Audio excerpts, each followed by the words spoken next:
Uh, okay. The opportunity gap, it refers to in which which race, ethnicity, socioeconomic status, English proficiency, community wealth, familial situations, or other factors contributing to or perpetuate lower educational aspirations, achievement, and attainment for certain groups of students. Do you have any experience with the opportunity gap? Yes, I do.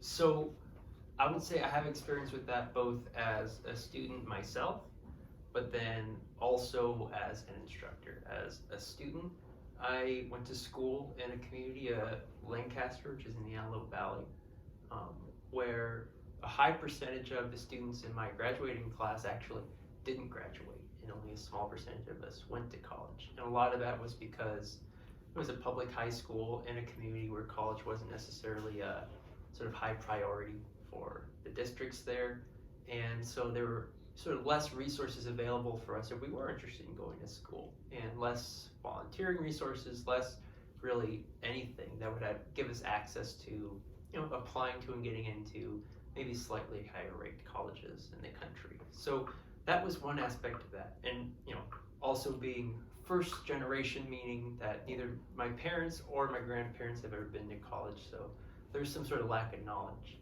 On the other hand, I am a white cisgendered straight male, so I also, due to identity politics, racism, misogyny, right, sort of patriarchal order in which our society is built in, have experienced a lot of benefits because of that.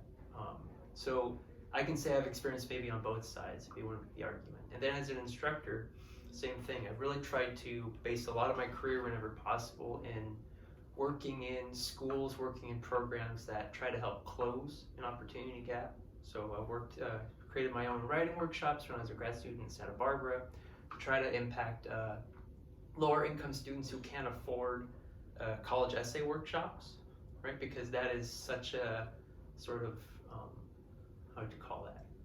Kind of big leg up for students with higher income brackets where their parents can afford to send them to things like SAT, ACT workshops, college essay things, so they can prepare stronger applications. And students with parents who work full time, that can't drive them to those things, or really just can't afford them because they're such a high source of income for a lot of different private businesses, don't have the access. So myself and a few students started a workshop at UCSB to kind of help bring those workshops to the high schools themselves during school, so that and they're free, so that students could just go in and have them. And I think that in that case you can see where a person grows up and the resources available within those spaces kind of gives them early tools for success that they need later on. So that's a very long-winded way to say yes, I do.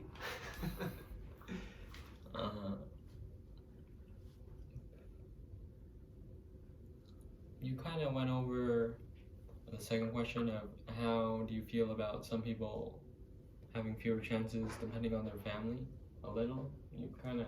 Well, I can expand a little bit. Yeah, I mean, so I think that is, a sort of grave circumstance and problem within this country particularly, as this is sort of my expertise in my own research. I think, now I don't want to step over too many of your other questions as well, but I do know that this is a kind of deeper systemic issue, that it's important for people to not only try to recognize, but also try to actively resist when possible.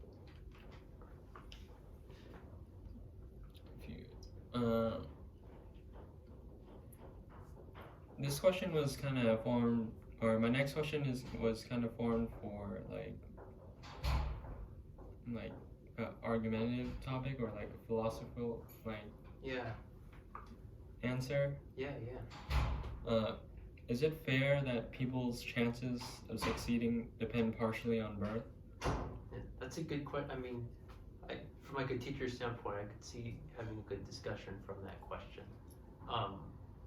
Because it does go, like it imagines possibly a scenario where like everyone is born in that kind of level playing field, right? Sort of universal plane of existence where we don't feel like a certain person is born into a state of privilege versus other people. And I would say, so very quickly, my scholarship is on sort of African American, Native American literature in particular, but overall, critical race within the 20th and 21st century. And a lot of what I do when I read certain novels or texts or write about certain parts of culture is think about the ways in which racism persists in ways that otherwise seem non-racial, right? So a lot of terms have been used for that, post-racialism or colorblind racism, right? We've talked about it in class a little bit, the idea that, oh, we don't see race, it's no longer a problem. And so I think a number of people who try to support this idea that it is fair, everyone is given kind of equal opportunity to succeed as long as you try hard enough. I think oftentimes that kind of rhetoric is used to justify different kinds of discrimination, because that person is imagining, again, this sort of universal equal playing field. But from someone with my background who has done the studies and research that I've done, I see the world as far from this kind of universal plane of existence. It's a place where certain people, because of the communities they're born into, the pigmentation of their skin, the sort of geographical locations in which they're born, automatically kind of mark them from the sort of bigger power structure as sort of, we call it racialized, right? And because of that, they're sort of